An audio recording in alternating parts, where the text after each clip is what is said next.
kabar Sobat Uta? Senang sekali kita bertemu lagi dalam program Uta Bicara, talkshow-nya Uta 45 Jakarta, berbagi masalah terkini, meluaskan informasi dan temukan solusi. Seperti biasa kita akan membahas pembahasan-pembahasan yang memang sedang ramai diperbincangkan menjadi pro dan kontra di masyarakat, yaitu kali ini mengenai mundurnya Bapak Mahfud MD dari Kabinet Kerja Jokowi. Tidak sendiri, saya bersama dengan Bapak Dr. Rudiono Darsono. Beliau adalah praktisi hukum dan pendidikan UTA 45 Jakarta. Kita akan berbincang masalah ini, Pak. Ini ramai sekali di pemberitaan media massa, media online, media sosial, bahkan bahwasannya tepatnya kemarin ya, banyak sekali pemberitaan Bapak Mahfud MD ini mundur dari Kabinet Kerja Presiden Jokowi. Menurut Bapak, pengunduran diri beliau sebagai Menko Polhukam ini seperti apa, Pak? Di H-14. Maksudnya seperti apa? Maksudnya apa nih? Tanggapan Bapak seperti apa? Oh, tanggapan saya dengan mundurnya Pak Mahfud MD ya. Saya rasa Pak Mahfud mau mundur atau nggak mundur itu sudah tidak lagi bermanfaat untuk pemerintahannya. Oke. Ya, karena kalau kita lihat pemilu pun hanya tinggal 2 minggu kan? Iya, betul. Ya, 2 minggu tinggal 14 hari.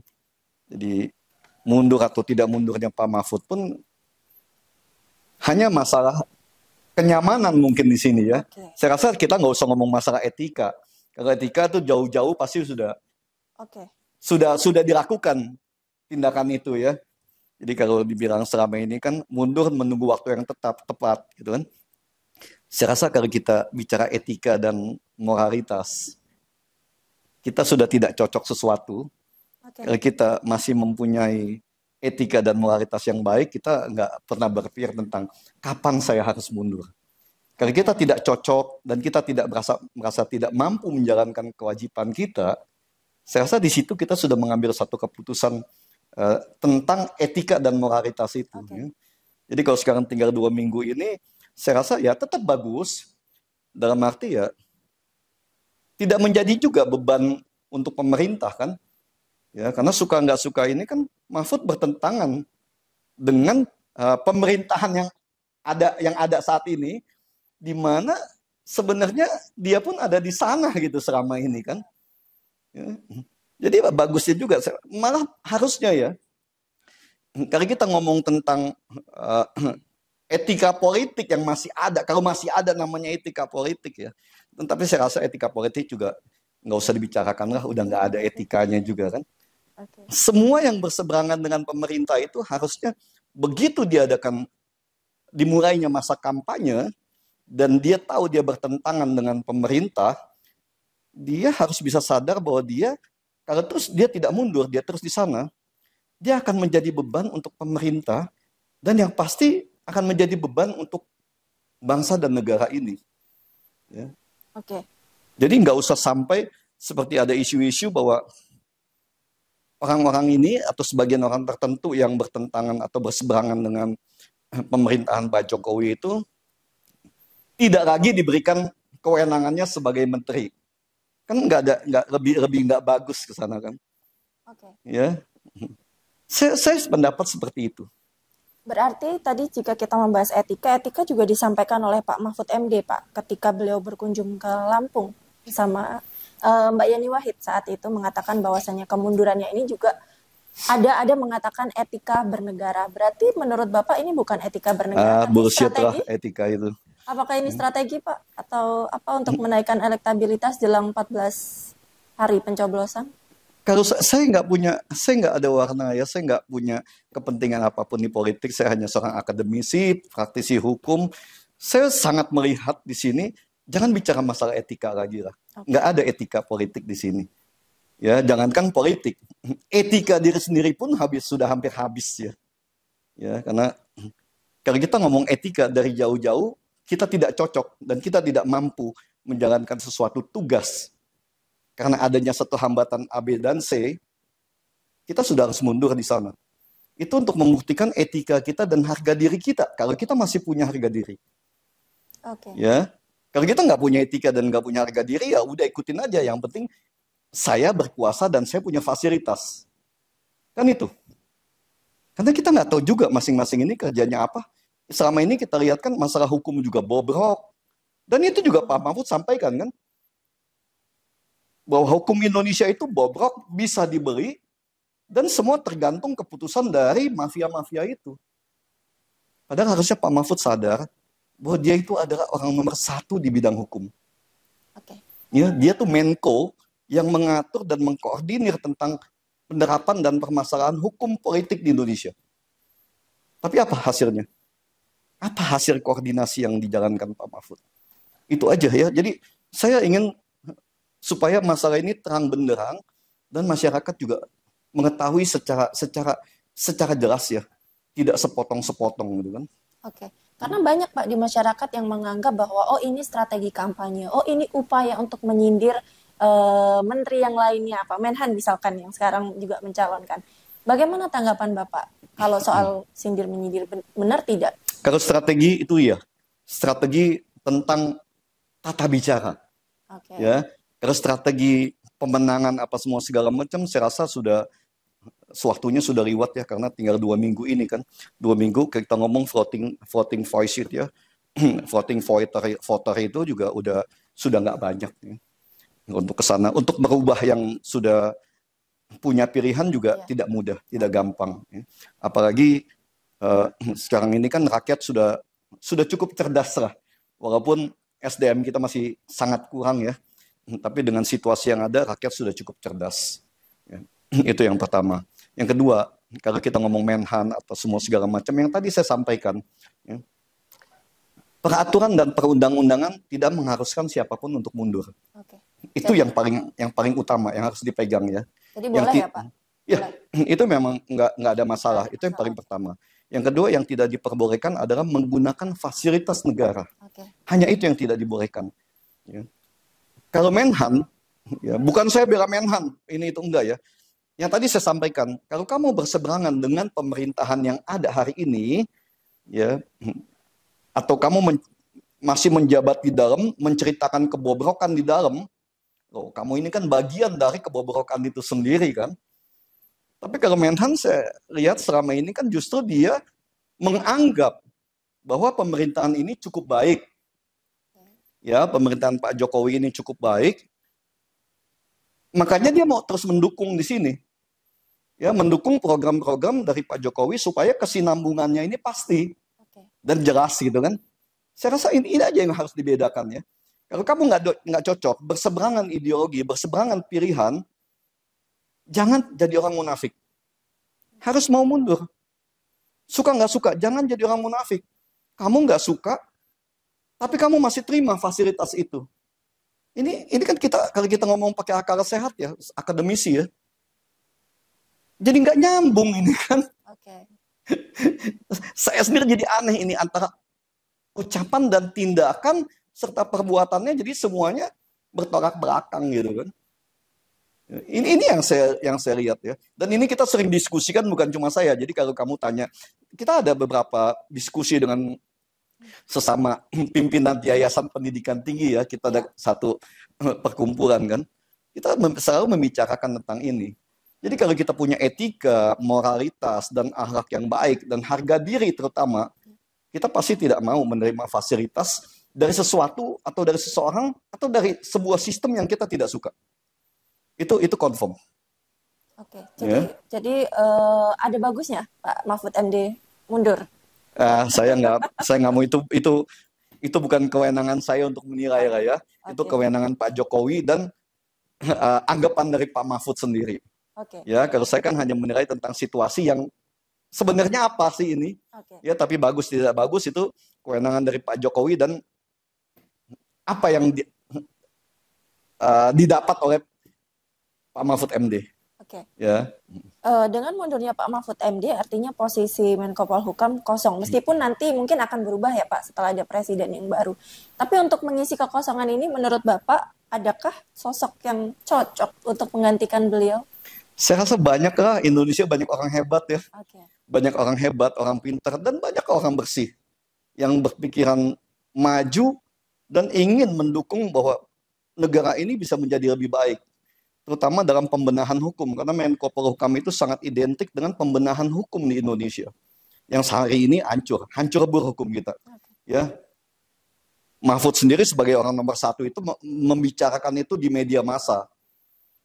Kan itu juga sebenarnya satu yang kurang baik dengan sistem tata negara kita ya.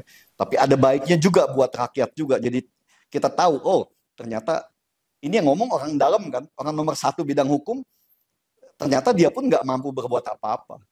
Ya, yang selalu kita sampaikan, kan banyak pejabat yang berbicara itu negara tidak boleh kalah dengan mafia kan. Oke. Tapi dengan statementnya Pak Mahfud ini ya, sangat tegas gitu. Memang negara tidak mampu melawan mafia. Mafia kita jauh lebih kuat. Kejaksaan Agung kemarin statement tentang operasi penyitaan barang apa itu saya nggak tahu kan, ya masuk di media bahwa dalam penyitaan itu sangat sulit, sangat sukar karena adanya backing dari mafia yang bermain di sana. Saya jadi tambah aneh kan. Wah, ini penegak hukum kita aja kewalahan ngadepin mafia dan nggak mampu hadepin mafia kan. Ya, jadi ujung-ujungnya yang kita yakinin sebagai akademisi ini ujung-ujungnya negosiasi. Ya. Oke, saya kasih kamu apa, tapi saya dapat apa dong? Karena semuanya begitu. Kita lihat semuanya. Proses penegakan hukum mulai dari KPK semua segala macam, ujungnya negosiasi. Ujung negosiasi walaupun secara de jure kita nggak bisa lihat kan, ya. De facto itu sama-sama semuanya. Ada de facto. Tapi apa di belakangnya itu kita bisa nebak, kita bisa tahu ya, karena banyak informasi juga dari dalam kan. Tapi kita nggak bisa ngomong apa-apa. Ya. Ada berita, oh karena ada A, B, C, dan D, tapi kan dibantah lagi. Ya, karena Indonesia itu bacotnya pejabat itulah hukum. Ya, jadi bukan undang-undang atau peraturan, enggak, bacot mereka itu hukum. Bacot mereka itu undang-undang yang berlaku secara pasti di masyarakat ini. Ya, bukan hukum positif undang-undang apa enggak, undang-undang itu teh kucing semua itu. Ya tergantung kepentingan lah. Undang-undang dipakai kalau ada kepentingan buat mereka. Kalau undang-undang itu menyulitkan mereka akan lupakan, tinggalkan itu undang-undang. Oke.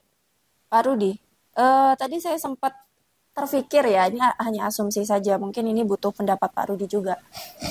Di debat yang lalu Pak Mahfud bilang mafia gitu kan, kemudian itu semakin membuktikan bahwasannya Menko Polhukam, bidang hukum, tidak bisa menangani kasus mafia. Apakah itu kemudian yang membuat Pak Mahfud MD mundur atau hanya alasan karena memang sudah tidak cocok dengan pemerintahan saat ini?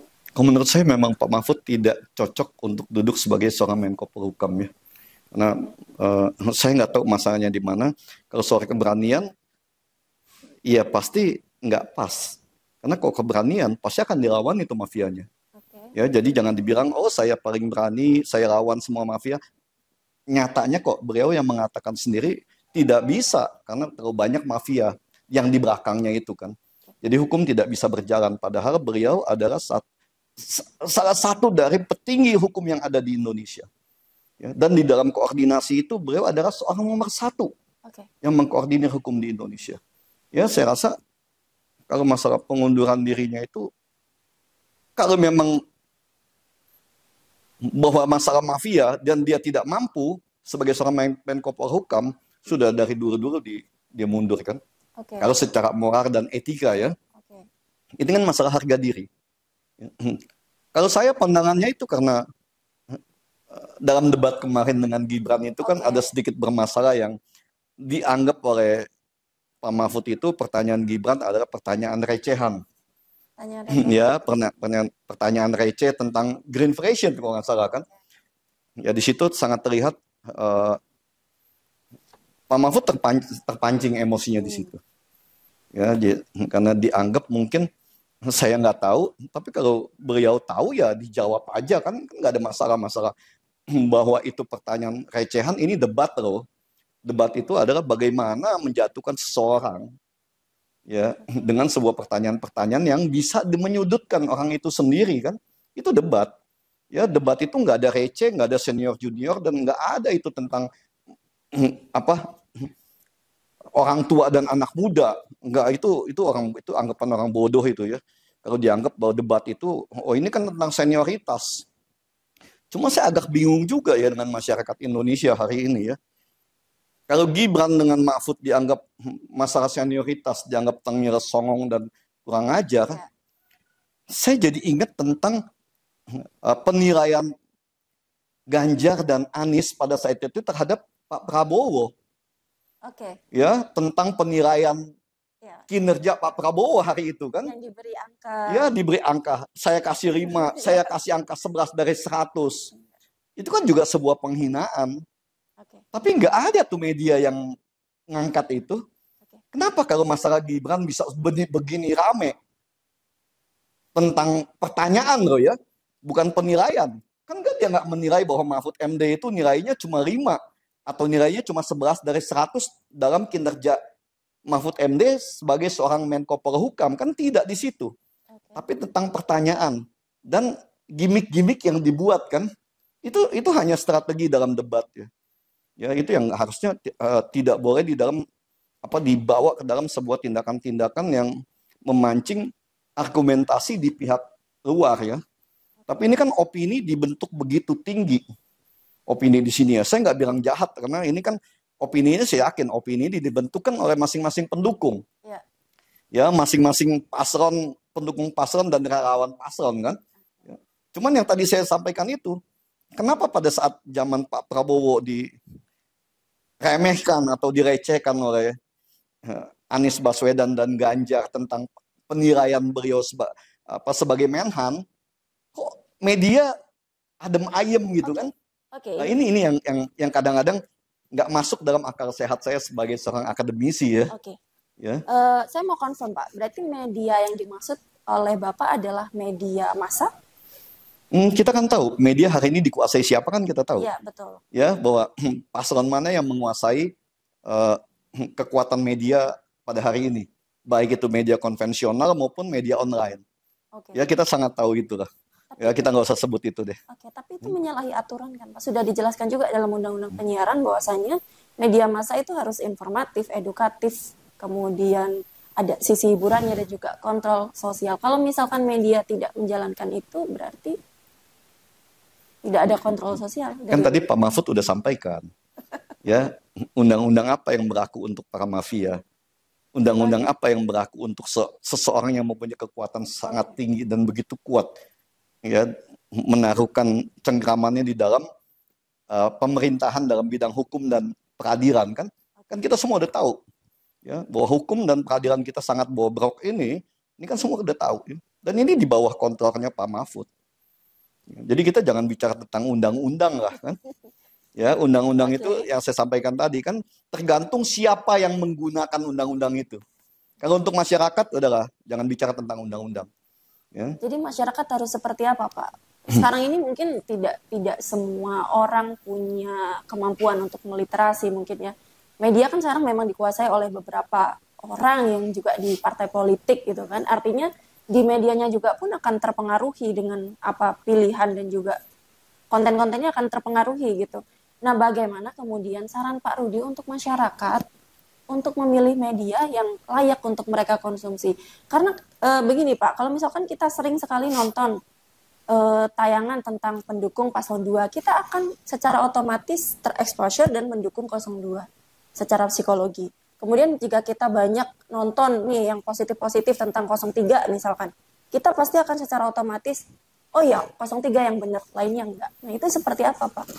Saya selalu katakan ya, dari dulu, udah dalam beberapa tahun ini menjelang ya 2022-2023 ini ya, menjelang Pilpres ini kan, saya selalu katakan bahwa bagaimana kita mengedukasi masyarakat untuk mereka bisa menilai, jangan pernah menilai seorang politikus dari omongannya, dari kampanyenya, jangan.